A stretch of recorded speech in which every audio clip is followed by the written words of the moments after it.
दर्शक मित्रों, महामंथन में आपનું સ્વાગત છે। કોઈ પણ વ્યવસ્થા તંત્ર એ વ્યવસ્થાને ચલાવનારા લોકો ઉપર આધાર રાખે છે। સરકારની વ્યવસ્થા જડબે સલાક હોય, પરંતુ તેની અમલવારી કરનારા રગસિયા ગાડાની જેમ ચાલે તો ગમે તેવી સારી વ્યવસ્થા પણ પડી ભાંગે છે। આવા જ હાલ છેલ્લા કેટલાક સમયથી જોવા મળી રહ્યા છે સસ્તા અનાજની વિતરણ વ્યવસ્થાના। ક્યાંક નિયમ મુજબનું અનાજ વિતરિત થતું નથી, તો ક્યાંક ગરીબોના હકનું અનાજ બારોબાર ચાવ થઈ જાય છે। કેટલાક કિસ્સામાં એવું પણ બને છે કે સસ્તા અનાજની દુકાન ચલાવવાનો પરવાનો જેના નામે હોય તેના બદલે કોઈ બીજી જ વ્યક્તિ તેનો વહીવટ ચલાવતો હોય। વ્યવસ્થા એટલી હદે સડી ગઈ છે કે ધારાસભ્યએ પણ આ મુદ્દો જાહેરમાં ઉઠાવવો પડે છે। સરકાર પોતાની રીતે કાર્યવાહી કરે છે, છતાં આવી ઘટનાઓ અટકવાનું નામ લેતી નથી। ત્યારે ગરીબના હકનો કોળિયો આખરે કોણ છીનવી જાય છે તે વિષય પર શરૂ કરીશું મહામંથન મારી સાથે।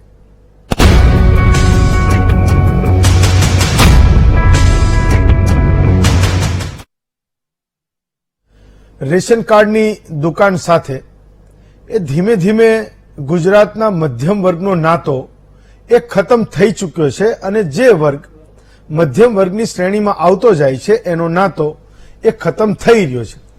છેલ્લા 25 વર્ષમાં જે લોકો રાંધણ ગેસનો ઉપયોગ કરતા થયા છે એને એ રાંધણ ગેસનો ઉપયોગ કરતા થયા એ પહેલા કોઈ ને કોઈ રીતે કેરોસીનની લાઇનમાં ઊભા રહેવાનો એ અનુભવ થયો હશે। ઘણા બધા લોકોને ખબર હશે કે સસ્તા અનાજની દુકાનથી એ કેરોસીન મળતું કેવી રીતે હતું।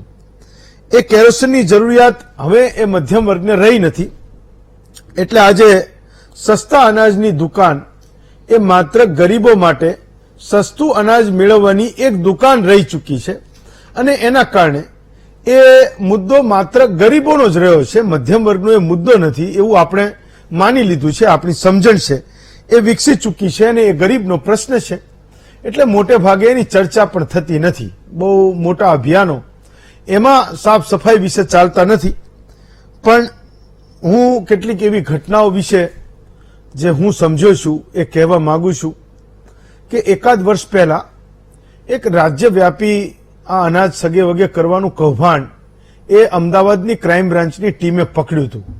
લગભગ 50 જેટલા આરોપીઓને સામે એ ક્રાઇમ બ્રાન્ચે ગુનો નોંધ્યો હતો। મેં એમાં એ જે તે વખતે એટલે એક વર્ષ પહેલા તો આ બહુ મોટી ઘટના બની ગઈ હતી કે આખા રાજ્યમાં લગભગ કોઈ જિલ્લો એવો નહોતો કે જ્યાંથી એ અનાજ સગે વગે ન થતું હોય, એટલે એ વ્યવસ્થા પર સવાલ તો છે જ। પણ મને જે સવાલ થયો એ છે કે એમાં જે મુખ્ય સૂત્રધાર હતો એ MSc IT ભણ્યો હતો, એ કમ્પ્યુટરનો નિષ્ણાત ભેજાબાજ। એણે નક્કી કર્યું કે મારે આ વાતમાં મારે કરોડો રૂપિયા બનાવવા છે, તો કેવી રીતે બને? જે લોકો એના અંગૂઠાની જે છે નિશાની આપીને જે ઉઠાવે છે અનાજ, એમાં કોઈ રહી ગયું, જેટલા પરિવારોએ અનાજ સસ્તા અનાજની દુકાનથી નહોતું લીધું એનો ડેટા એણે ગેધર કરી લીધો, એના કમ્પ્યુટરમાં સેવ કરી લીધો, અને આખા ગુજરાતમાં આવા જેટલા પણ લોકો હતા એનું અનાજ ઉપાડવાનું ચાલુ કર્યું। હવે એ આપણને ખબર પડે કે કમ્પ્યુટર નિષ્ણાત જો આ કામ કરવાનું શરૂ કરે તો એની સાથે કોણ કોણ હોઈ શકે। મારો સવાલ એ છે કે ખૂબ સારી યુનિવર્સિટીમાં ભણીને એના મા બાપે એને ભણાવ્યા, તો ગરીબોનું અનાજ કેવી રીતે ચાવ કરી જવું, એમાં અધિકારીઓનો સપોર્ટ કેવી રીતે લઈ લેવો, એમાં વેપારીઓનો સપોર્ટ કેવી રીતે લઈ લેવો, અને એમાં કંપનીઓને કેવી રીતે ભેળવી દેવી, એ સારા લોકો એ આ ગરીબોનો કોળિયો છીનવવાનું કામ કરી રહ્યા છે। જ્યાં પણ આવી ઘટનાઓ પકડાય તમે જોજો, હું તો જોઉં છું, ખૂબ સારા પરિવારના લોકો એ આ અનાજ સાયફન કરવાના કિસ્સામાં આરોપીઓ હોય છે। એ પરિવારો ખાધે પીધે સુખી હોય છે, એમના સારા ધંધા હોય છે। કેટલાક કિસ્સામાં જે પરિવારના લોકો આમાં પકડાય છે એ દાન પણ કરી શકે, એક સામાન્ય માણસને મદદ પણ કરી શકે એવા પરિવારમાંથી લોકો હોય છે ને એ આરોપીઓ હોય છે। એવું નથી કે જેને નિરક્ષર છે, જેને સમાજે તરછોડી દીધા છે, એવા લોકો આ ગુનેગારોનું કામ કરી રહ્યા છે ને ગરીબોનું ખાવાનું કામ કરી રહ્યા છે, એવું નથી। ગુજરાતમાં ઓલમોસ્ટ દર મહિને 4-5 આવી ઘટનાઓ બને છે, અને એમાં જે આરોપીઓ પકડાય છે એ ખૂબ સારા ઘરના હોય છે, એ ખૂબ પ્રગતિશીલ સમાજના હોય છે, અને એવા આરોપીઓ એ ગરીબોને મળતું જે અનાજ છે એ વેચીને કરોડો રૂપિયા બનાવવાનું કામ એ કરી રહ્યા છે. આ આદત છે એ બની ચૂકી છે. આપણે આમ તો એવું કહીએ છીએ કે આપણે લોકોને મદદ કરનારા છીએ, પણ આ એક એરામાં એવા લોકો ઘૂસી ચૂક્યા છે કે આખી વ્યવસ્થા એને એ પૂરી કરી નાખી છે.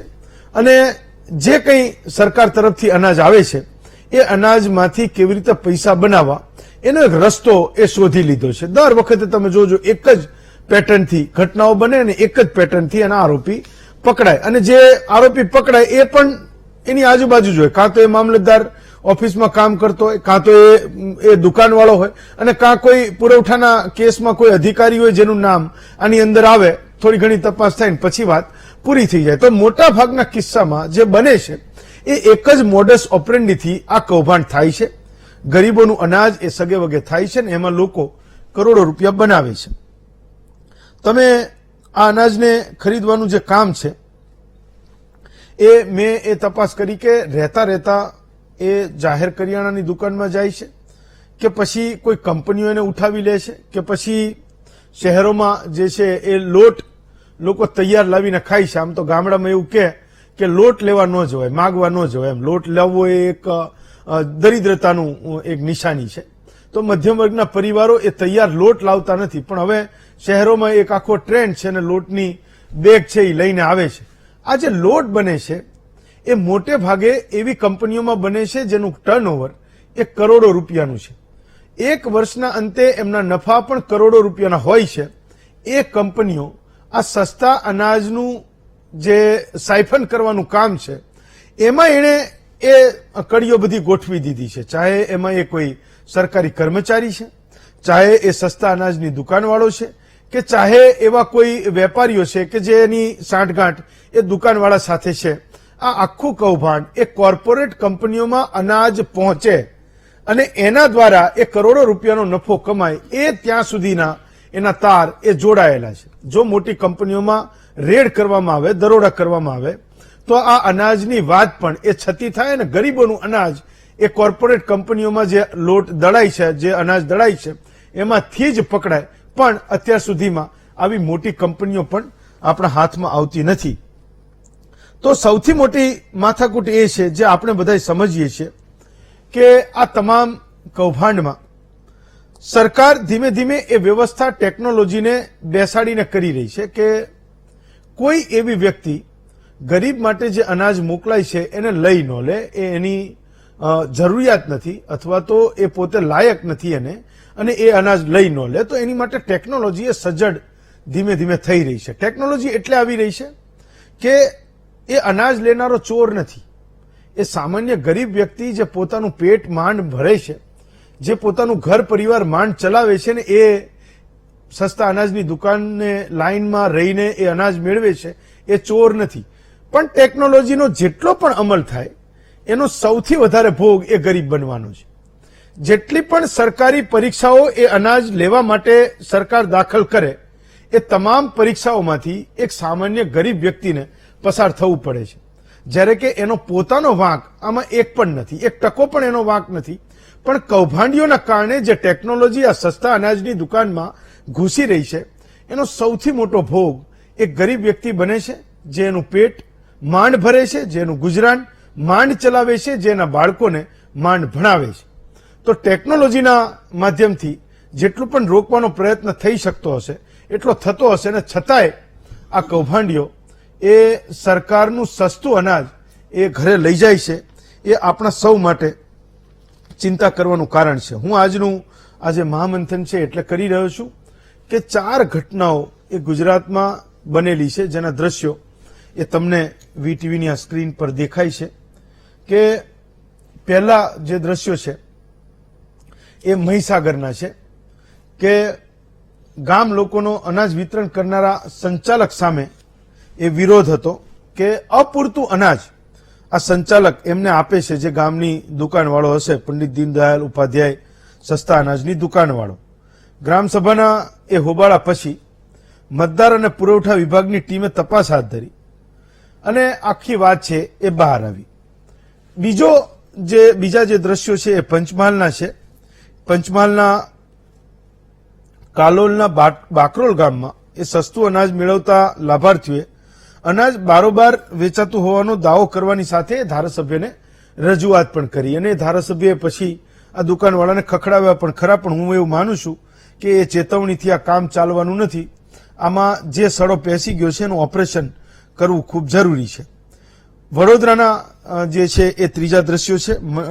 જે રાણિયા ગામમાં લાભાર્થીઓએ વિતરકની મનમાનીને લઈને હોબાળો કર્યો હતો કે ભાઈ એ એના પોતાના નિયમો બનાવે છે અને એમને અનાજ આપે છે. મામલતદારની તપાસમાં દુકાનદારની ગેરરીતિનો પણ પર્દાફાશ થયો.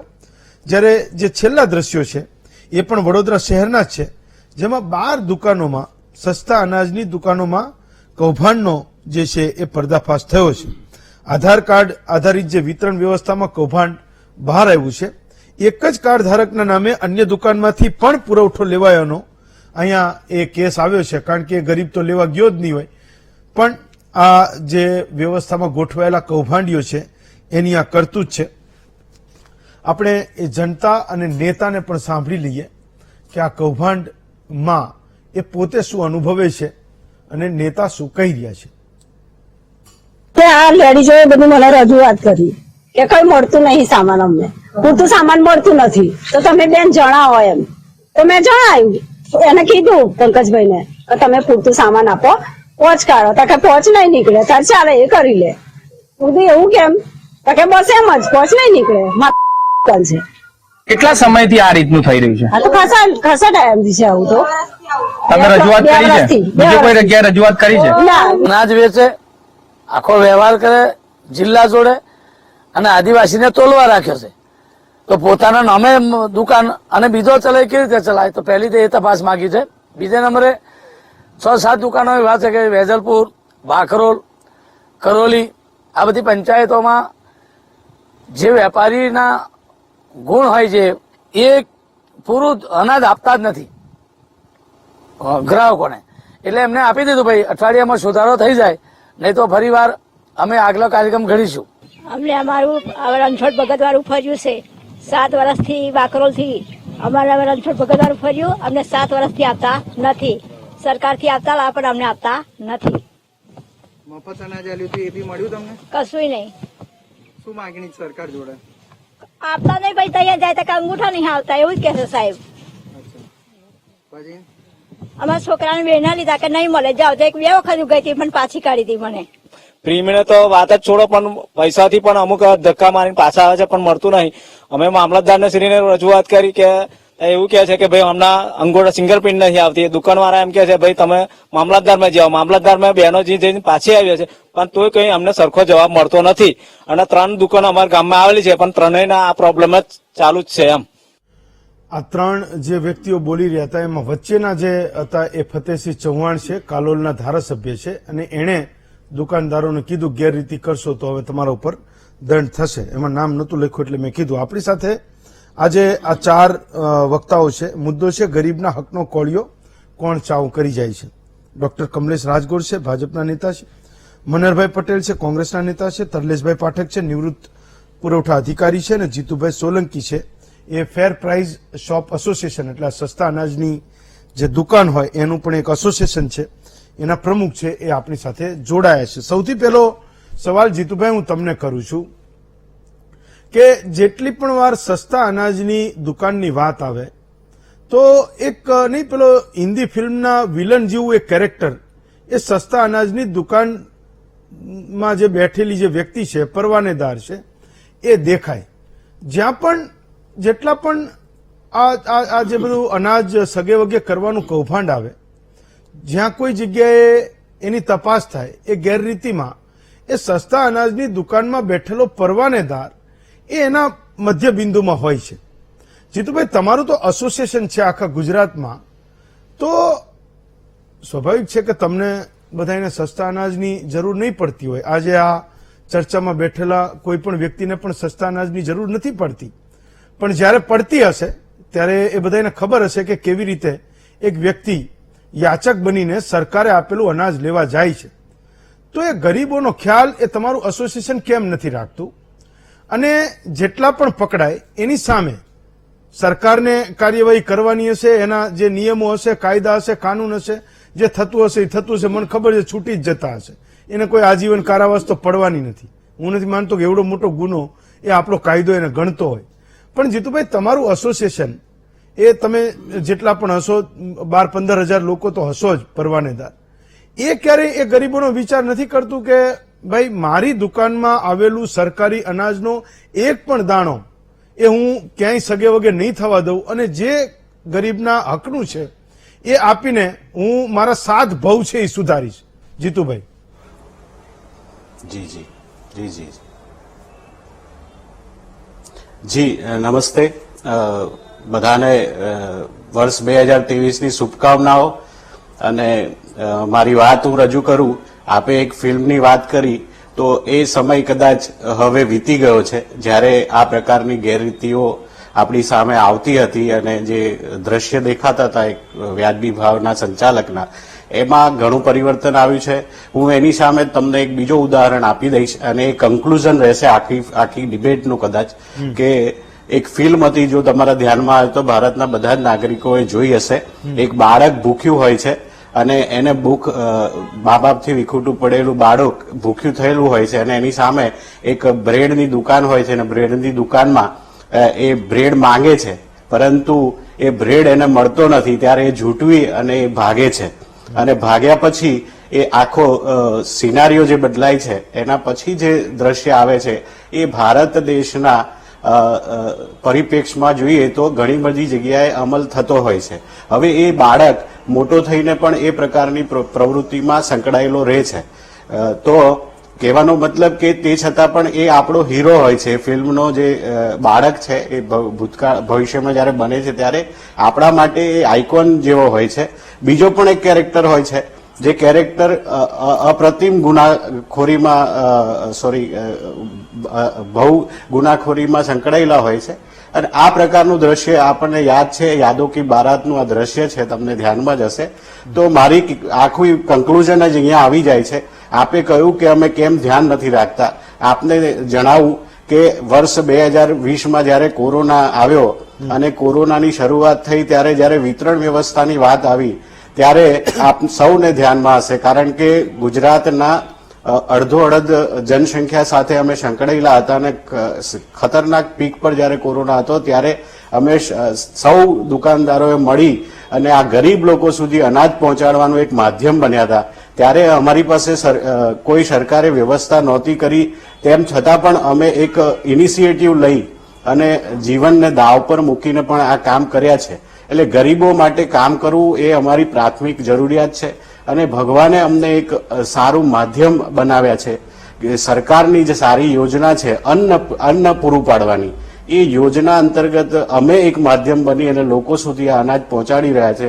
ત્યારે ગરીબનો અનાજ ઝૂંટવવું એ અમને લાગે છે ત્યાં સુધી અમે ગુજરાતના 17,000 દુકાનદારો છે અને 17,000 દુકાનોમાં અપવાદરૂપ કોઈ કિસ્સા હોય અને એ અપવાદરૂપ કિસ્સાને નિયમ ના બનાવી અને બાકીના જે સારા દુકાનદારો કામ કરી રહ્યા છે એ તરફે આપણે ધ્યાન દઈશું તો આપણને ખબર પડશે કે અમે જે કામ કરી રહ્યા છે એ સારામાં સારી વ્યવસ્થા થાય અને પૂરી પડાય એ પ્રકારનું કામ કરીએ છીએ. આપને જો ધ્યાનમાં આવ્યું છે જ્યાં જ્યાં પણ ગેરરીતિ થઈ છે ત્યાં કોઈ ફરિયાદી સીધા અપવાદરૂપ કિસ્સા, હું હંમેશા ફરીથી એકવાર ધ્યાન દઈ દઉં કે અપવાદરૂપ કિસ્સાને ધ્યાને ના લેતા આપણે મોટા ભાગના જો કિસ્સાઓમાં જોઈએ તો કાર્ડ ધારકો દુકાનદારથી ક્યાંય નારાજ હોય એવી સ્થિતિ છે જ નહીં.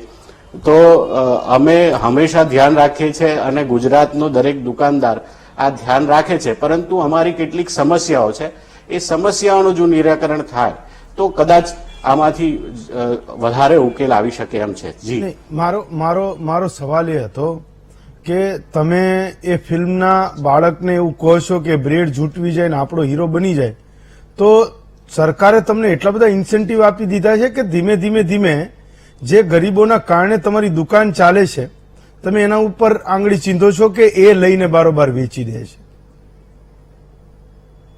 ઇન્સેન્ટિવ્સ આપ્યા હોત તો આ સ્થિતિ નિર્માણ ના થઈ હોત. એને સરકારે ઇન્સેન્ટિવ નથી આપ્યા જીતુભાઈ, સરકારે ઇન્સેન્ટિવ નથી આપ્યા તો તમારી સમસ્યાનું જે મૂળ છે એ પેલો ગરીબ માણસ થોડો છે જે તમારે ત્યાં થેલી લઈને 4 કિલો અનાજ લેવા આવે છે? નહીં, બિલકુલ ગરીબ. જુઓ, દરેક ભારતનો પ્રત્યેક નાગરિક અને હું પોતે પણ અને દુકાનદારો પોતે પણ એ જ ગામના જ રહીશ હોય છે અને એ ગામમાં જ રહેતા હોય છે. તો એ ગામના રહીશને એટલી તો ધ્યાન રહેતું જ હોય કે ગરીબ વ્યક્તિ છે, એના ઘરમાં જો હું એના ભાગના અનાજમાંથી હું કંઈક જૂટવી લઈશ તો એના પરિવાર ભૂખ્યો રહેશે, એવું દરેકને 17,000 દુકાનદારોને ધ્યાનમાં હોય જ છે અને એ રીતે વર્તન કરતો જ હોય છે. ક્યારેક અપવાદરૂપ કોઈ કિસ્સા આવે તો એ બાબતે સરકાર તપાસ કરતી હોય છે. અમારા ભાગે તો કાયમ અપવાદરૂપ કિસ્સા જ આવે છે, જે સવાલો પૂછવાના. એટલે હું કાલ રોડની વાત કરતો તો કાલ એ વાત આવી કે અપવાદરૂપ કિસ્સામાં થાય છે, તો સારું છે, એ અપવાદરૂપ કિસ્સામાં પણ પૂછતું રહેવું જોઈએ. ઓકે તલ્લેશભાઈ, તો આટલી મોટી વ્યવસ્થા છે જેમાં મહત્તમ જે સરકારની પોતાની છાપ જેનાથી બને એ હું એવું સમજુ છું કે વિતરણ વ્યવસ્થા છે, અનાજ વિતરણ વ્યવસ્થા. એક વ્યક્તિને સારું અનાજ મળ્યું તો એના માટે સરકાર સારી છે, એક વ્યક્તિને અનાજ નથી મળ્યું તો એના માટે સરકાર ખરાબ છે. ચાહે એ સરકારનો ગમે એટલો ઉચ્ચ અમલદાર હોય, એ 2 કોડીની કિંમત છે ગરીબ માટે, ગરીબ પાસે. ઓકે તરલેશભાઈ, તો સવાલ એ છે કે જે યોજનામાં જે અધિકારીઓ છે જેને સેવાનું સૌથી મોટું કામ કરવાનું છે અથવા તો એ રીતે એ નિમિત્ત બન્યા છે, એ યોજનામાં તમે સરકારના એ અધિકારીઓનો પાર્ટ કેવી રીતે ભૂલી જઈએ કે દુકાનદાર જ કરે છે અને પેલો જે વેપારી છે એ જ કરે છે ને વચ્ચે સરકારનો આખો પાર્ટ છે એ મિસિંગ છે, એ બધું જ સમૂહસૂત્રું ચાલે છે. ગુજરાતમાં દર મહિને 3-4 એવા કિસ્સાઓ આવે છે જેની ગુજરાત વ્યાપી નોંધ લેવી પડે, પણ માત્ર ગરીબોનો મુદ્દો છે એટલે એ મુદ્દો નથી બનતો. તો એ સરકારી અધિકારીઓ કર્મચારીઓની રહેમરા વગર આ અનાજ સગે વગે કરવાનું કૌભાંડ કોઈ પણ જગ્યાએ પકડાય, ગમે એટલા ટનનું પકડાય, એ શક્ય છે ખરું? અને અત્યાર સુધી એ અશક્ય કેમ ન થયું એ કૌભાંડ કરવું? હાલમાં છેલ્લા 5-1 વર્ષથી તો આખી જે સિસ્ટમ છે એ બહુ સરસ રીતે કાર્યરત કરવામાં આવી છે. એને આધુનિક ઇન્ફોર્મેટિક સિસ્ટમથી ટાઈઅપ કરવામાં આવી છે કે ગોડાઉનથી જે અનાજ જાય છે, જીતુભાઈએ કીધું કે અમને લાભ નથી મળતા, તો સરકારે એમને દુકાન સુધી માલ પહોંચતો કરવાની ડોર સ્ટેપ ડિલિવરી યોજનાનો લાભ કરી આપ્યો છે. તો એમનું ભાડું બચ્યું છે, કમિશન આપે છે. એની અંદર પણ જે સિસ્ટમ ગોઠવી છે કે જયારે ગોડાઉનથી રવાના થાય માલ ત્યારે એને એની ફારાઈ સિસ્ટમ અને જીપીએસ સિસ્ટમથી એ માલ જતો હોય છે અને જીપીએસ નું મોનિટરિંગ ઠેઠ ગાંધીનગર સુધી થતું હોય છે. દુકાનમાં માલ ઉતરે ત્યાં સુધી થતું હોય છે અને દુકાનમાં માલ ઉતર્યાની ખાતરી થયા પછી એ માલ એમને મળે છે અને એ માલ મળ્યા પછી આ બધું બને એ ખોટું છે. કેટલાક કિસ્સા છે એવા કે સરકારી કર્મચારીઓ અધિકારીઓ ની બેદરકારી છે, એ પોતે પણ આમાં ઇન્વોલ્વ હોય છે. 180% કદાચ વફાદારીથી નોકરી કરતા હશે, પણ 20% તો હું સ્વીકારું છું કે એવા હશે કે પોતે આમાં ઇન્વોલ્વ હોય. તાજેતરમાં સુરતમાં હમણાં એક કિસ્સો બન્યો કે વિતરણ વ્યવસ્થા પૂરી થઈ ગઈ હતી, દુકાનદારને માલ મળી ગયો તો છતાં પણ એ જ દુકાનદારના નામે ડુપ્લિકેટ પરમિટ કાઢીને 4 ગાડીઓ રવાના થતી પકડવામાં આવી. અંતે એમાં તપાસ ગોઠવવામાં આવી તો એ ડુપ્લિકેટ પરમિટ કાઢવામાં આવેલી, પોલીસ કેસ થયા એની, એમાં 2. પણ એ પોલીસ કેસ થયા પછી જે તપાસ છે એટલી ધીમી ગતિએ થઈ કે એની અંદર જે ગુનેગારો હતા એમને આગોતરા જામીન લાવવાનું ચાન્સ મળી ગયો. એ ન મળવો જોઈએ, એમને પીબીએમ ની અંદર તરત મૂકી દેવા જોઈએ, પછી જે કરવું એ કરી શકાય. આટલું કર્યું જયારે એમણે એ દરમિયાન એમણે બધા પુરાવાનો નાશ કર્યો હોય, ભૂગર્ભમાં ઉતરી જાય. જો આવા કિસ્સાઓની અંદર દાખલો બેસે એવી કાર્યવાહી ઉચ્ચ કક્ષાએથી કરવામાં આવે તો બીજા બધા કર્મચારીઓ ચેતી જશે અને ત્યાંથી આ થતું અટકી જશે. બીજું કે આ દુકાનદાર અને જે આ મેં કયા એવા કર્મચારીઓ ની મિલીભગત તો હોય જ શકે, નહીં તો આખી જે આ કોમ્પ્યુટરાઇઝ સિસ્ટમ છે કે થંબ જ્યારે માલ રવાના થાય ત્યારે ગોડાઉન મેનેજરનો થંબ મૂકવામાં આવે છે અને ત્યાંથી પરમિટ નીકળે છે આખી.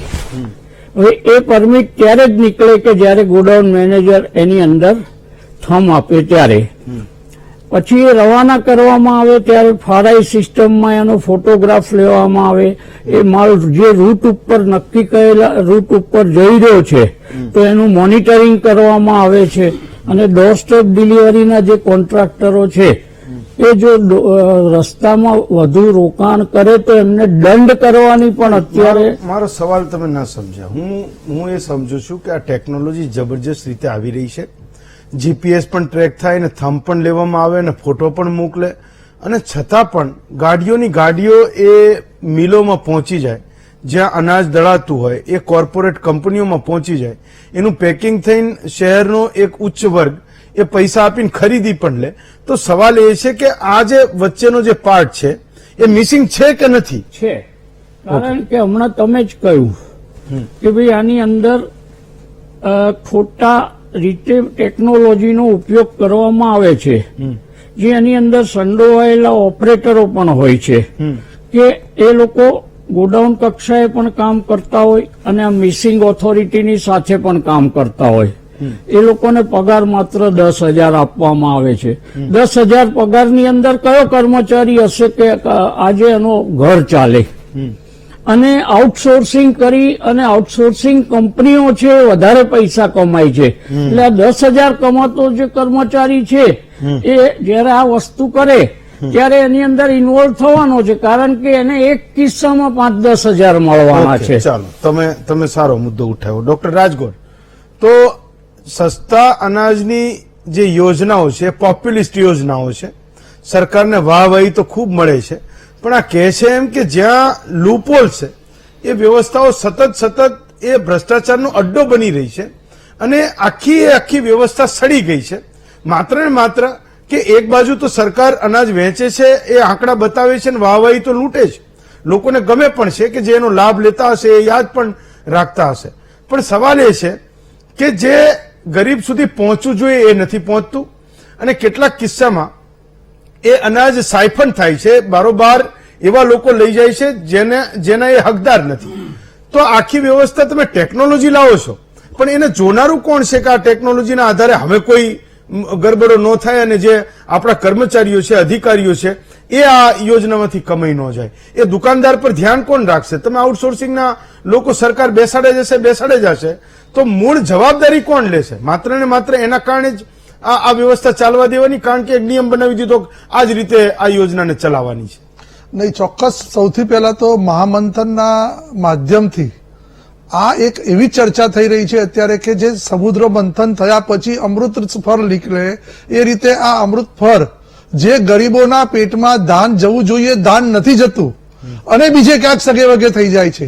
એમાં જે પણ આ બે વિશ્લેષકોએ વાત કરી કે ભાઈ પહેલા કરતા તો આ ખૂબ જ ટેકનોલોજીના ઉપયોગથી ખૂબ જ સારું કામ થઈ રહ્યું છે. ક્યાંક પહેલા જે થતું હતું એના કરતા અત્યારે જે થંબ સિસ્ટમ છે, એટલે કે જે આપણે એને જ્યાં સુધી એની મેચ ન થાય ત્યાં સુધી એને અનાજ ન મળે, એટલે ખોટો એ ન થાય. પહેલા એવું પણ થતું હતું કે રેશનિંગ કાર્ડની અંદર રેશનિંગ કાર્ડના દુકાનદારો જ થપ્પાબંધ રેશનિંગ કાર્ડો પોતાના ત્યાં એકઠા કરી લે, અનાજ લઈ લે અને બારોબાર જે અનાજને વગે કરી લે.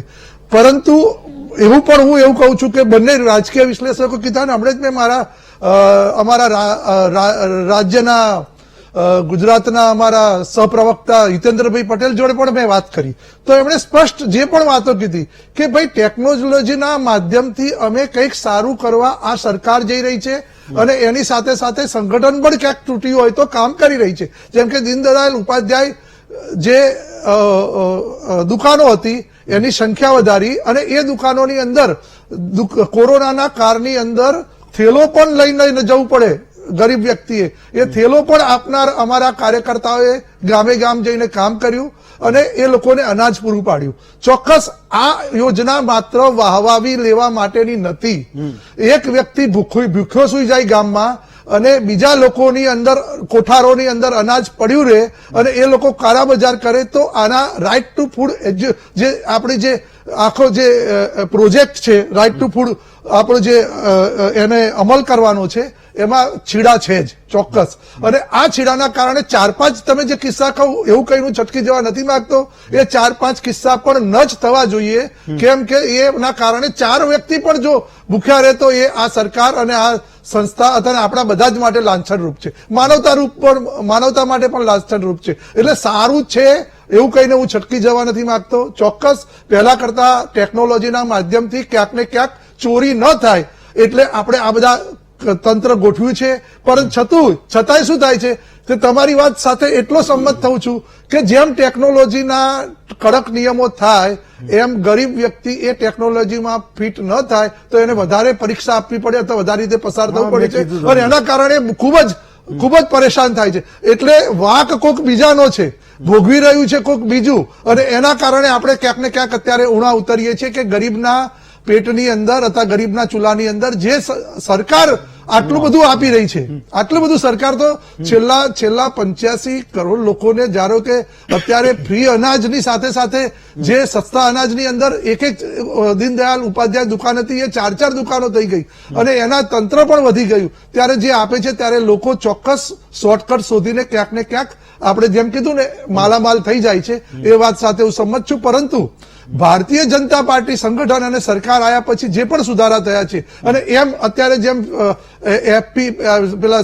સાહેબે કીધું પ્રમુખશ્રીએ કે અમારી અમુક સમસ્યાઓ છે, તો સમસ્યાઓ તમારે આગળ આવીને કહેવી પડશે તો એ સમસ્યાનું સમાધાન થશે. અને સમસ્યા હોય તો એ અસ્થાને નથી તમારી સમસ્યા, પરંતુ સમસ્યાના કારણે ગરીબના પેટની અંદર એ અનાજ ન જાય એ તો બિલકુલ કોઈ પણ સરકાર કદાચ એ હોય તો પણ ચલાવી ન લે. એટલે ચોક્કસ ક્યાંક ને ક્યાંક આ બધું પકડાય છે એ કદાચ સારું હોઈ શકે, પરંતુ એનો અર્થ એ જ થાય આ ચર્ચા અને ડિબેટનો અર્થ કે 4 વ્યક્તિ પણ અપવાદરૂપ 4 ભલે આખા રાજ્યની અંદર બીજે બધું સારું ચાલતું હોય પણ 4 દુકાનોની અંદર પણ ખરાબ ન થવું જોઈએ, એ માધ્યમ હોવું જોઈએ. એના માટે જે પણ સમસ્યાઓ હોય, જે પણ સુઝાવ હોય એ સરકારને અને અમારા જેવા પ્રતિનિધિઓને લખીને મોકલવા જોઈએ. મનહરભાઈ, તો જેટલી પણ પોપ્યુલિસ્ટ યોજનાઓ છે એ મેં કીધું એમ કે પોલિટિકલી ફાયદો તો ખૂબ છે એનો, પણ નીચે ક્યાંક આપણે એ જોઈએ છે કે સમયાંતરે એમાં આ છીંડા શોધનારા લોકો એ સતત હાજર જ હોય છે. કેટલીક વાર તમે સીધી રીતે ના કહી શકો પણ એવા લોકો હોય છે કે આપણને પોતાને શરમ આવે કે આને ક્યાંય એ જરૂર હતી ને એ આ કામ કરી રહ્યો છે. સરકારના એવા અધિકારીઓ કે જેનો મસમોટો પગાર હોય છે, કદાચ એ ગરીબને જતું એ અનાજના ટ્રકને જવા દે અને આવું કંઈ થતું હોય એને રોકે તો પણ એ પુણ્યનું કામ છે. એની જવાબદારી તો છે જ, પણ એ પુણ્યનું પણ કામ છે ને એનો એને પગાર પણ મળે છે આવી ઘટનાઓને બનતી રોકવામાં. છતાંય હું કહું છું એમ દર મહિને 3-4 ઘટનાઓ આપણી સામે હોય છે. હેમંતભાઈ, આ જે પ્રશ્નનું જે સર્જન થયું એ ગ્રાહકોએ કરેલું છે. એ પોતે પ્રશ્ન લઈને ગયા અને કઈ ને કઈ એના પ્રતિનિધિ ગયા, કોઈને કોઈ ગયું ત્યાં, એટલે એને લાગ્યું કે આ બરાબર નથી. સરકારી તંત્ર તરીકે કંઈક ને કંઈક ફોલ્ટ છે, કંઈક ઈરાદામાં ખામી છે કોઈ લોકોની. નંબર 2, વિશ્લેષકે એવું કીધું કે 20% આમાં આવું કંઈક થાય છે, 80%માં માની લે પુરવઠા અધિકારી. હા, હવે 4 કિસ્સા તમે બતાવ્યા, 20%ની વાત એ કરી અને તમે એક મીડિયા તરીકે એક પ્લેટફોર્મ આપ્યું છે કે આ બની છે ઘટના. હવે ચોથું એક વિપક્ષ છે. આપણે ત્રણેયના પ્રશ્નો એક સરખા છે કે ગુજરાત સરકારની અંદર જે પરિસ્થિતિએ જે રીતે આ જે પુરવઠાનો જથ્થો જે છે એ પ્રોપર રીતે એન્ડ યુઝર સુધી પહોંચતો નથી અને એમાં કંઈક ને કંઈક ફોલ્ટ છે, કંઈક કડી તૂટેલી છે. હવે કડી તૂટે એટલે તંત્ર જવાબદાર છે અને તંત્ર ઉપર કામ લેવાનું કામ સરકારનું છે. સરકાર એ કામ લેવામાં નિષ્ફળ જાય એટલે તંત્ર એનું કામ કરે, નબળું કરે કે સબળું કરે, એની મરજી પ્રમાણે કરે. સાહેબે જે વાત કરી કે કોન્ટ્રાક્ટ બેઝ ઉપર ખાનગી હોય, મેન પાવરથી આવતા હોય એ લોકો એનું પેટ ભરે, બધા ભરે, પણ સરવાળે હું તમને કહું ભારતીય જનતા પાર્ટીની સરકારની આ રિસ્પોન્સિબિલિટી છે. અને આ રિસ્પોન્સિબિલિટીની અંદર એવું એક વખત ચર્ચા નથી કરી આપણે 7-8 વર્ષથી તો હું સાક્ષી છું કે તંત્રની જવાબદારીઓ પર ભારતીય જનતા પાર્ટીના આગેવાનોનો એક જ સરખો રવૈયો હશે કે અમે છોડવાના નથી, મૂકવાના નથી. 25 વર્ષથી ભારતીય જનતા પાર્ટીની સરકાર કામ કરે છતાંય એન્ડ યુઝરને કોઈ પ્રકારનું સંતુષ્ટિ નહીં, મોઢા ઉપર સ્મિત નહીં, એવી એક પ્રવૃત્તિ નહીં. તમે આ જે યોજના જે છે એ એટલી સરસ મજાની ચાલે છે. 31 લાખ પરિવારો આ ગુજરાતમાં છે. એ ભારતીય જનતા પાર્ટી એના કાગળ ઉપર કે છે 21 લાખ છે. 21 લાખ પરિવારોને 5 ગુણા કરીએ એટલે 1.5 કરોડ રૂપિયા, 1.5 કરોડ લોકો થાય. 1.5 કરોડ એટલે કે આ રાજ્યની વસ્તીના 23% લોકોને આપણે અન્ન ખાવા આપીએ છીએ, કારણ કે સરકારે 25 વર્ષની અંદર એના માટે આજીવિકાની વિકલ્પ નથી બનાવ્યો. આ આજીવિકાનો વિકલ્પ નથી બનાવ્યો એના કારણે એના ભૂખમરો અને બેરોજગારી અને એના કારણે કંઈ ને કંઈ ખાવાના ફાફા રાત્રે પેટમાં નાખવા માટે એની પાસે કંઈ સાધન સંપન્ન નથી. આ વાસ્તવિકતા છે આ દેશની અને રાજ્યની અંદર. આપણે 25 વર્ષથી એક પેઢીમાં આપણે કામ કરીએ છીએ આ સરકારની છે. આ એની વાસ્તવિકતાની વાત કરું છું. અને દુર્ભાગ્ય બીજી એક વાત એ કરું છું, મારી પાસે હેમંતભાઈ આ આજની અન્ન અને નાગરિક પુરવઠા ગ્રાહક બાબતોના વિભાગના આ વેબસાઇટનું એક પાનું હું લઈને આવ્યો છું.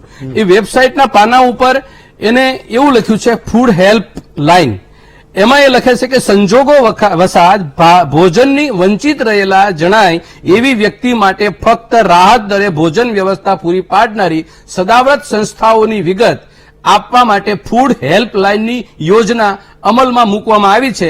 આ હેલ્પલાઇનનો નંબર આ છે. હું આ હેલ્પલાઇન નંબર ઉપર કરું છું એટલે એના ઉપરથી આપણને ખ્યાલ આવશે. અત્યારે તમારી સામે અને તમે કહેતો તમારા નંબરમાં મારો, હું મારું છું 1500. એના ઉપર લખ્યું છે 2335500 અને આ વેબસાઇટ આ જે આપના દ્વારા ડાયલ કરેલો નંબર માન્ય નથી, કૃપયા નંબર ચેક કરો. आपके द्वारा डायल किया गया नंबर वैध नहीं है, कृपया नंबर चेक करें. આ 1500-230-33 અને આ નંબર એમાં વેબસાઇટ ઉપર છે 55. એટલે 1 કોઈ પણ તમારા શ્રોતા નંબર મારી શકે છે 1800-233-5500. આ નંબર ફ્રી ટોલ છે. આ કોના માટે છે કે જેને પોતાને 1 ટકનું ભોજન રાત્રે ભૂખ્યા સુઈ જવું પડે છે અને આ સરકાર એને અન્નમ બ્રહ્મ યોજના, શું નામ આપ્યું છે? સંસ્કૃતના અન્નમ બ્રહ્મ યોજના. હવે આ યોજનાની પરિસ્થિતિ પણ એવી જ છે કે ભૂખમરો અને કુપોષણથી થતા મૃત્યુને રોકવા ઘર વિહોણા વ્યક્તિ અને પરિવારના અન્ય બાળકોને અન્ન સલામતી માટે રાજ્ય સરકારે અન્ન બ્રહ્મ યોજના આ સલામતી માટે શરૂ કરી છે. રેશન કાર્ડ ધરાવતી ન હોય વ્યક્તિ, એવા કુટુંબ અને પરિવાર હોસ્પિટલના બિછાને સૂતેલા હોય એવા પરિવાર કે કામદારો માટે આ યોજના છે. એના માટે રેશન કાર્ડની જરૂર નથી. આ એનો હેલ્પલાઇન નંબર છે. મારું કહેવાનું એમ છે કે આ હેલ્પલાઇન નંબર પણ સરકારની મનસા, સરકારનો ઈરાદો, સરકારની ઈચ્છા શક્તિ એનો આ પર્દાફાશ કરે છે. પ્રશ્ન એ છે કે ગુજરાતની અંદર ચાહે કોઈ પણ તંત્રને લગતા ઇસ્યુ બહાર આવ્યા છે, ઇસ્યુ કંઈ પણ બહાર આવ્યા છે, એન્ડ યુઝરને મુશ્કેલી પડી છે. કોઈ ગ્રાહકને પડી હોય, કોઈ ખેડૂતને પડી હોય, કોઈ કર્મચારીને પડી હોય, કોઈ એક્સને પડી હોય, વાયને પડી હોય. અને સરવાળે પ્રશ્ન શું છે? સરવાળે પ્રશ્ન એ છે કે તંત્રની જવાબદારીમાંથી હવે અમે જોઈ લઈશું. આ તો અપવાદરૂપ કિસ્સામાં તમે ખપાવી દેશો. આ અપવાદરૂપ કિસ્સો નથી. ગુજરાતના એક પણ વ્યક્તિને સરકારની મનસા જે છે એ ખબર ન પડે ત્યાં સુધી પણ સરકાર જાગતી નથી. આ વાસ્તવિકતા છે. બીજી વસ્તુ એ કહેવા માંગુ છું, હમણાં તમે એક વાત મૂકી, આ યોજનાની શરૂઆત કરી શું કામ? આ યોજનાનું નામ બદલ્યું શું કામ? આ યોજનાની કાર્યવંતી શું કામ? અધિકારી તરીકે સાહેબ બેઠા છે બાજુમાં, એમને આ વર્ષોથી આ કામ કર્યું છે સરકારની અંદર, એમને પણ પોતાનો અભિપ્રાય મૂક્યો કે આ ટાઈપની ઘટના ઘટે છે. તો મારું કહેવાનું એ છે, મારો તો પ્રશ્ન છે, મારી ટીકા નથી હેમંતભાઈ. મારો પ્રશ્ન એ છે કે જે એન્ડ યુઝરે પ્રશ્ન ઉઠાવ્યો, જે તમે લોકોએ પ્રશ્ન ઉઠાવ્યો, જે વિશ્લેષકે પ્રશ્ન ઉઠાવ્યો, એ તમામ પ્રશ્નોના સરવાળો કરીને હું મારો પ્રશ્ન ઉઠાવું છું એક વિપક્ષના આગેવાન તરીકે. અને વિપક્ષના આગેવાન તરીકે પ્રશ્ન ગુજરાતની 6.5 કરોડની જનતાનો પ્રશ્ન ઉઠાવું છું કે આ વાસ્તવિકતા તમે આપી રહ્યા છો ગુજરાતની જનતાની સામે, તમારી ફલશ્રુતિ છે. એટલા માટે કહું છું કે આવી રીતે તમે જનતાને મૂર્ખ બનાવવા માટે આવી રૂપાળી વેબસાઇટ આપો. અરે સાહેબ, જે બિછાને પડ્યો છે, જેને ખાવા પેટી, એ મોબાઈલ લેશે ને તમારો નંબર નેટ છે. તમે નંબર ક્યાં પ્રસિદ્ધ કર્યો કોઈ જગ્યાએ? વેબસાઇટની અંદર તમે નંબર આપો છો ને આવી રૂપાળી વાતો કરો છો. કોને મૂર્ખ બનાવો છો પહેલા એ જ ચોખવટ કરો તમે, અને પછી આ પ્રશ્નનું નિરાકરણ આપો તમે. અને ભારતીય જનતા પાર્ટીને બે હાથ જોડીને પ્રાર્થના કરું છું, એક બાજુ તમે વસુદેવ કુટુંબકમના મોટા મોટા બોર્ડ મારો છો, એક બાજુ તમે જઠાગ્નિ ઠારવા માટેની તમે કૃપા કરો છો અને વરસાવો છો, અને આ કૃપા વરસાવવા માટેથી તમારો ઈરાદો કેટલો ખરાબ છે. તમે જે નંબર ઉપર તમારે મળવાનું છે, આ માણસ તમને કે 6 માસ બાદ સમીક્ષા હાથ ધરાશે, પછી એને બીજા 6 મહિના સુધી અન્ન મફતમાં આપવામાં આવશે. હવે સમીક્ષા કોણ કરશે? આ માણસ પુલની નીચે સૂતો હશે, એને કોણ ખાવા દેશે? એની પાસે રેશન કાર્ડ નથી કે એની પાસે કાંઈ નથી, તો આ માણસ ભારતનો નાગરિક છે એ પૂછવા માટેના સર્ટિફિકેટ માંગી રહ્યા છે. ત્યારે એમાં પછી તમારી પાસે આ કાર્ડ નથી, એનું સર્ટિફિકેટ માંગશે, ભાઈ તમારી પાસે કાર્ડ નથી. એટલે મેં જે વાત કરી બ્રહ્મ અન્નમ યોજના, એ યોજના એ છે કે જેની પાસે રેશન કાર્ડ નથી, રાશનનું કાર્ડ નથી, કોઈ પ્રકારનો એની પાસે આધાર નથી, એવા લોકોને ભૂખમરા અને કુપોષણ માટે આ સરકારે ચિંતા કરી છે.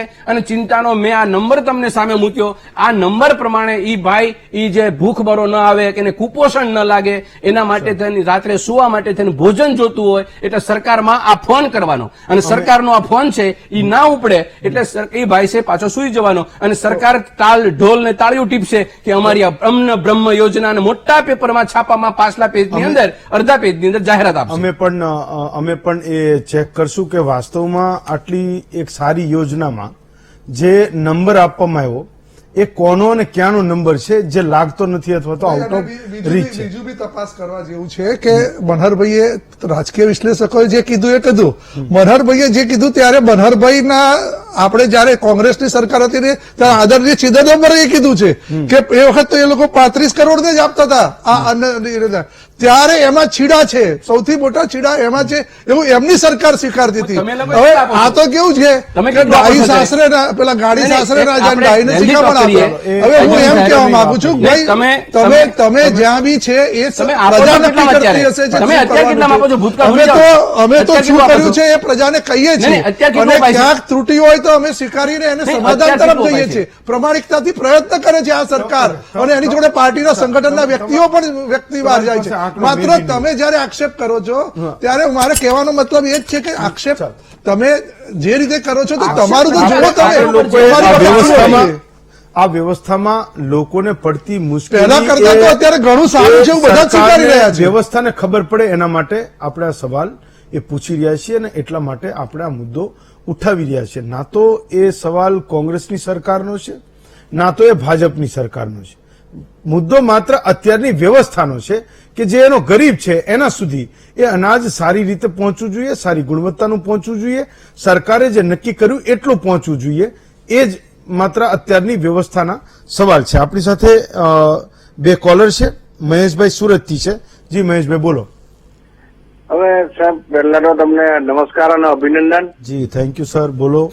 કારણ કે જે આ મુદ્દો છે ને ખરેખર તમે ઉપાડ્યો છે, ગરીબના માટેનો બહુ મોટો મુદ્દો છે. અને હું પોતે ભાજપનો કાર્યકર્તા છું. ઓકે. સુરતમાં જી 1987 થી કાર્યકર્તા છું. હવે અત્યારે પરિસ્થિતિ જે છે ને, તમે જે મુદ્દો ઉપાડ્યા 2-4 દુકાનો નથી, મારે કમલેશભાઈ સાહેબને કહેવાનું છે કે સાહેબ ગ્રાઉન્ડ પર જુઓ, કાર્યકર્તાને પૂછો કે શું હાલત છે. આ જે દુકાનદારો છે ને એ એક દુકાનદાર ઈમાનદાર નથી. આજે પેલા પ્રમુખજી કહેતા ને ચાવા 2-4 અમે કોરોનામાં આપ્યું, અરે તમારા ઘરો બની ગયા, બિલ્ડિંગ બની ગઈ. હેમંતભાઈ અમે ભાઈ પોતે રેડ કરી છે કેટલી જગ્યાએ, અને આજે બી મારી પાસે છે ને તૈયારી છે રેડ કરવાની. ત્યાંથી હું કાગળો મંગાવ્યા છે જેને અનાજના રેશન કાર્ડ લઈ લે ગરીબોના, અને મહત્તમ ભોગ બને છે હરપટી બહેનો જે બિચારી કામે જતી હોય લોકોને ત્યાં, અને તેને અનાજ લેવા જાય તો અનાજની દુકાન ની ખુલે, અને કેટલા બધા ટ્રક ને દુકાન હંમેશા તમે જેના નામની દુકાન છે ને એ માણસ ચલાવતો જ નથી, ટોટલ બીજા ચલવે. એ વાત પર થઈ. પણ મહેશભાઈ તમે એવું હોય તો અમને પણ એવા જે લોકો છે જે આ સાયફન કરે છે અને વ્યવસ્થામાં બેઠા છે એના નામ નંબર અમને પણ મોકલજો.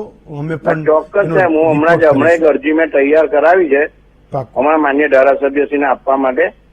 રાજકીય કાર્યકર્તા જેની પર રાજ કરવાની એક જવાબદારી એ સોંપે છે, એ પક્ષના કાર્યકર જયારે ફરિયાદ કરે ત્યારે ખૂબ સારી વાત એટલે છે કે ક્યાંક એ કાર્યકર ડરતો હોય કે આપણી સરકાર છે, આપણા લોકો છે, આપણા ચૂંટાયેલા લોકો છે, એની સામે બોલીશું કે અધિકારીઓને કંટ્રોલ નથી કરતા, ના બંધ નથી કરાવી શકતા, તો ક્યારેક જે છે એ આ આરોપસર એ પાર્ટી માની લેતો એને દંડાવું પણ પડે. પણ છતાંય તમે હિંમત રાખો છો એ ખૂબ મોટી વાત છે મહેશભાઈ. હિતેશભાઈ નવસારીથી છે આપણી સાથે. જી હિતેશભાઈ બોલો. હા, દિનેશ બોલભાઈ બોલું કુકડાથી. જી બોલો બોલો. હા, તો આ છે જે કૌભાંડ થાય છે તે જિલ્લા કક્ષાથી સાહેબ થતું હોય છે. કારણ કે અમે 2001 થી 2015 સુધી આમાં કામ કર્યું છે મંડળીમાં. જી. સસ્તાના ગોડાઉન ચલાવી છે અમે. તમે શું કરતા હતા હિતેશભાઈ? દિનેશભાઈ સસ્તાના દુકાનમાં કામ કરતા હતા. હા. તો એ જે ગેરરીતિ થાય છે ડાયરેક્ટ જિલ્લા કક્ષાથી થતી હોય છે સાહેબ. એમાં શું છે કે ઉપરથી છે ગોડાઉનમાંથી આવતું હોય છે અનાજ, તેમાં જે 50 કિલોનો કટ્ટો હોય છે ને એમાં સાહેબ એમાં ખાલી 48 કિલો નીકળતો હોય છે. એટલે જે 2 કિલો ઘટ આવતી હોય ને એ સેટિંગ કરવા માટે દુકાનદારે ગમે જે હિસાબે ગ્રાહક ઓછો આપીને તમે તમારા જિલ્લાના પુરવઠા અધિકારીને આની ફરિયાદ કરો તો કઈ થાય નહીં? હા, અમે કરી હતી પણ સાહેબ બધા આખા અમારા જે વાંસદા તાલુકાની મંડી ખરી ને એમાં બધા જોડાયેલા સાહેબ. ઓકે. ટોટલી દર મહિને 500 રૂપિયા હપ્તા આપતા હતા. બોલ. તો એ રેન્ડમલી બે દર્શક મિત્રોને લઈ લઈએ પછી આવું જીતુભાઈ તમારી પાસે. રમેશભાઈ જસદણથી છે. જી રમેશભાઈ બોલો. હિંમતભાઈ જી બોલો બોલો. એ કઉ છું આ 4 વર્ષથી ફોન લગાડું છું તમને ઈસુદાન વખતથી. અમારે નસીબ ખુલી ગયા. બોલો બોલો. હવે હું તમને એવું કહું છું, અમે આ કોરોના વખતથી અમને આ અનાજ કઈ મળતું જ નથી. અને જયારે જાય ને મામલતદારે જી તો એ એમ કે છે કે ભાઈ જસદણ નું સર્વે ચાલુ નથી, સિટી નું સર્વે ચાલુ નથી, એમ જ કે છે. જવાબ કહી દેતા જો અમે આવક નો દાખલો દઈ દીધો, બધું દીધું, જે ભાગ્યા ને એ બધા એને દીધા અમે રિપોર્ટ, બધા ઘરના ફિગર દઈ દીધા અંગૂઠાના, તો એ કઈ મળતું નથી જસદણ. તમે પ્રોપર જસદણમાં રહો છો? આ પ્રોપર જસદણ માં રહું છું, પાળિયાવાળી શેરી. તમારી શેરીમાં કોઈને મળે છે કે સર્વે થયો જ નથી એટલે કોઈ નથી મળતું? ટોટલ ને મળે છે, ટોટલ ને મળે છે બધાને. તો તમને કેમ નથી મળતું? અમે થોડાક જે સુરત ગયા ને કોરોના પહેલા, તો પછી કે તમારું કે રદ થઈ ગયું છે, બરાબર. પછી મેં તો ચાલુ કરવા અમે એના મામલતદાર સાહેબ પાસે ગયા, એને કીધું કે આટલા પુરાવા જો, આધાર પુરાવા, બરાબર. તમે છે ને રમેશભાઈ, તમે એક કામ કરજો. મુખ્યમંત્રી જે ફરિયાદ નિવારણ છે ને એ આખી ઓનલાઈન વ્યવસ્થા છે. તમારા કુટુંબમાં શેરી મોહલ્લામાં કોઈ ભણેલું હોય ને તો તમે એને કહેજો કે તું મને આ એક ફરિયાદ કરી દે. તમે આ વિગત મોકલશો ને તો ત્યાંથી એ અધિકારીને જશે ને તો 100% તમારા પ્રશ્નનું નિવારણ થશે હું માનું છું. ઘણા બધા, એટલે આ તો બહુ સામાન્ય વાત છે કારણ કે આજુબાજુ વાળાને મળતું હોય તો એને સર્વે તો થઈ જ ગયો છે, એને કઈ મેપિંગ કરવાનું નથી ને તમને મળશે જ એવું માનું છું. તમે ફરિયાદ તો કરજો જ. મેહુલભાઈ મહેસાણાથી છે. જી મેહુલભાઈ બોલો. જી અમનભાઈ નમસ્કાર. નમસ્કાર, બોલો બોલો. હવે મારો પ્રશ્ન જરા અલગ છે સાહેબ. બોલો. હવે કમલેશભાઈ રાજગોર બેઠા છે એટલે મારે ખાસ એમના માટે ધીરજ મારે આજે ફોન લગાવવો પડ્યો. બોલો. હવે સાહેબ આસિસ્ટન્ટ પબ્લિક પ્રોસિક્યુટરની ભરતીમાં હાઈકોર્ટ ડિવિઝન બેન્ચે સાહેબ 2018 ઓર્ડર કર્યો છે અને ક્રમ વાઇઝ લેવાની એમને ઓર્ડરમાં સ્પષ્ટ જોગવાઈ કરી છે. તેમ છતાં સાહેબ સરકાર સુપ્રીમમાં ગઈ છે અને આજે 169 સરકારી વકીલોમાં સિલેક્ટ થયેલા લોકોને નિમણૂકથી વંચિત છે. આ 2022. ચાલો હું કમલેશભાઈને કહું છું કે એ પણ આનો અભ્યાસ કરે ને હું પણ અભ્યાસ કરીશ. મને પણ આના વિશે વધુ વિગતો નથી. એક દર્શક છે આપણી સાથે, ઉકાભાઈ ધ્રોલથી છે. જી ઉકાભાઈ બોલો. હેમંતભાઈ નમસ્કાર. નમસ્કાર, બોલો બોલો. હું ધ્રોળ ગાયત્રી નગર વિસ્તાર છે ને જી એમાં રહું છું અને મારો પ્રશ્ન છે, અનાજ તો મળે છે પણ દુકાન ધ્રોળ માંથી દૂર હોવાથી રિક્ષા ભાડું 50-60 રૂપિયા કહે છે. તો અમારા વિસ્તારને અનાજની દુકાન મળે અને અમારો વિસ્તાર બહુ ગરીબ છે તો 40 થી 50 રૂપિયા રિક્ષા ભાડું આપવું પડે. ગરીબ વર્ગને રાહત મળે એવું કઈ થઈ શકે? બહુ તમારી વાત સાચી છે ઉકાભાઈ. તો કમલેશભાઈ તમે તો આ મહામંથનમાં આવો તો મુદ્દાઓને લખો છો અને મંત્રી સુધી સંગઠનમાં પણ તમે વાતને પહોંચાડો છો. આ વાતને તમે એક લખજો કે વાત સાચી છે કે સરકારની ખૂબ સારી યોજના છે પણ જ્યાં આ બધી માથાકૂટો છે એનું જામનગર જવાના રસ્તા ઉપર ધ્રોલ આવે છે ને, નહીં એમનું એવું કેવું છે કે એનો જે વિસ્તાર છે એ બહુ દૂર છે. તમે નવી દુકાન ખોલી હશે પણ એટલા વિસ્તારમાં આટલા વર્ષોમાં ક્યાંય નહીં ખુલી હોય. મારો જે આગળનો બી પ્રશ્ન હતો ને એમાં શું છે કે 3-4 મહિના જો એ અનાજ ન લે તો એનું રેશનિંગ કાર્ડ આપણે ખોટો સરકાર જ જથ્થો સુરત થી પાછા આવી ગયા પછી એને કરાવવું જોઈએ. બાકી એટલે સરકાર ખોટી રીતે અનાજ ન જાય એટલે સ્ટોપ કરી દેતી હોય છે. મારો ખાલી મુદ્દો એટલો હતો કે મહત્તમ લોકો જે આ યોજનામાં સંકળાયેલા હોય એના પ્રશ્નો હોય એના માટેનું કોઈ નિવારણ કેન્દ્ર એ યોજના પૂરતું પણ હોવું જોઈએ. એ કહે છે કે હેલ્પલાઇન હોય તો હેલ્પલાઇન ન લાગે, કા મહિનામાં એક દિવસ તમે એ હેલ્પલાઇનને ખોલો, જેટલા પણ કોલ આવે એને તમે રજીસ્ટર કરો. કારણ કે આમ જોવા જાવ તો 40-50 ફરિયાદોને નોંધો જે વ્યક્તિગત ન હોય તો એ વ્યવસ્થા 40-50 ફરિયાદોમાં તો સુધરી જાય. મારો ઇન્ડિવિજ્યુઅલ પ્રશ્ન હોય તો એ મારો ઇન્ડિવિજ્યુઅલ પ્રશ્ન છે, પણ જે પ્રશ્ન મેં વ્યવસ્થાનો કીધો, 48 કિલો અનાજ વાળો કીધો, એકવાર એ બંધ થાય તો ઘણી બધી જે ગેરરીતિઓ છે એ બંધ થઈ જાય. જીતુભાઈ, તમારે કંઈ કહેવું હતું? આમ તો મોટા ભાગના સવાલો એ તમારા પર સવાલો હતા અને ક્યારના તમે આંગળી ઊંચી કરો છો, બોલી લો, શું કહેતા હતા?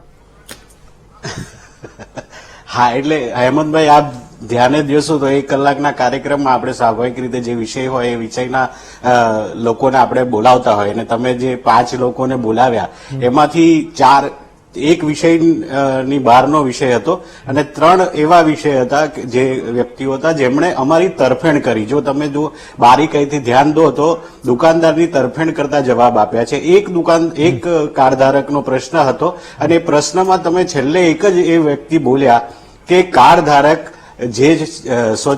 સંચાલક જે હોય છે એ સંચાલક હોતા નથી.